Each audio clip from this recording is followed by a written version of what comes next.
Alors ça sera la bière pour la buvette associative, donc ça sera de la BAM, donc la brasserie associative de Montflour. Donc, comme son nom l'indique, ça a été une association au départ, donc je crois que ça remonte à 13 ans, le début de l'association, donc des premiers brassages amateurs. Et puis assez rapidement, au bout de 3 ans, il y a une SCIC qui a été créée, donc Société coopérative d'intérêt collectif, pour la première vraiment production destinée à une vente, qui s'est constituée, qui s'appelle l'Archipel. Donc au total, il y a 5 entreprises différentes qui se partagent le local. Donc du coup, ça a permis justement de mutualiser et d'amortir la construction du bâtiment. D'ailleurs, cette année, on fêtera les 10 ans, le dimanche 14 mai à Montflour, voilà, l'après-midi, ouvert à tout le monde. Venez visiter la brasserie si vous êtes de passage. C'est que les adhérents de la SCIC peuvent travailler d'une manière légale, enfin travailler, si travailler, mais sans être salarié. Donc, c'est-à-dire que moi, par exemple, je peux très bien aller donner un coup de main à l'embouteillage, même au moment du brassage.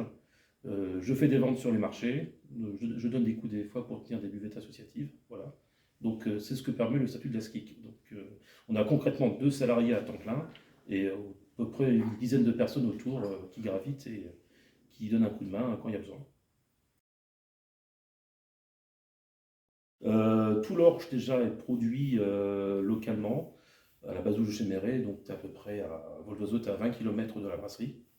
Le houblon, pour je dirais pratiquement les 3, peut-être les 2 tiers maintenant, euh, et lui aussi du local, donc à Housset, c'est dans le sud du département. Il y a une houblonnière qui s'est constituée il y a pratiquement 3 ans maintenant.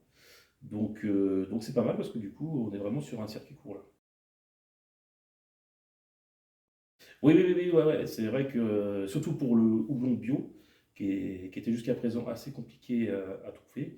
Donc c'est pour ça qu'il y a beaucoup de brasseries bio qui se fournissent à l'étranger, donc notamment Allemagne, Belgique. Et c'est vrai que du coup, heureusement, l'engouement des brasseries locales depuis on va dire les 10 dernières années, ça a motivé des gens justement à s'installer pour produire de la matière première. Les bouteilles sont consignables, du coup on les fait laver. Donc là, je crois que jusqu'à présent, on va dans le Maine-et-Loire. Voilà, c'est le plus proche qu'on a trouvé jusqu'à présent. Donc dans l'idéal, ce serait qu'à terme, il y ait un laveur de bouteilles en Mayenne. Ce n'est pas encore le cas, mais c'est pas dit que ça se fasse je veux dire, à moyen terme. Ça va être en plus assez simple pour moi parce que je suis moi-même maraîcher et je suis labellisé aussi Nature et Progrès. Donc, alors, ce n'est pas une certification comme Agriculture Biologique, c'est un label associatif. Voilà. La grosse différence, c'est que du coup, à Nature et Progrès, ce sont les bénévoles de l'association, c'est-à-dire les membres, adhérents, consommateurs et producteurs qui vont faire les enquêtes chez les producteurs. C'est ce qu'on appelle le système participatif de garantie, c'est le SPG.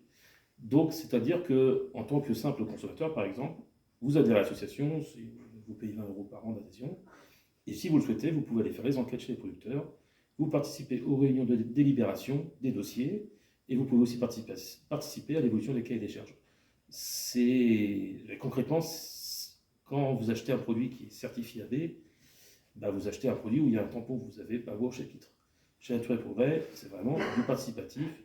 Les gens qui veulent s'impliquer peuvent le faire sur à peu près toute l'échelle du processus de labellisation.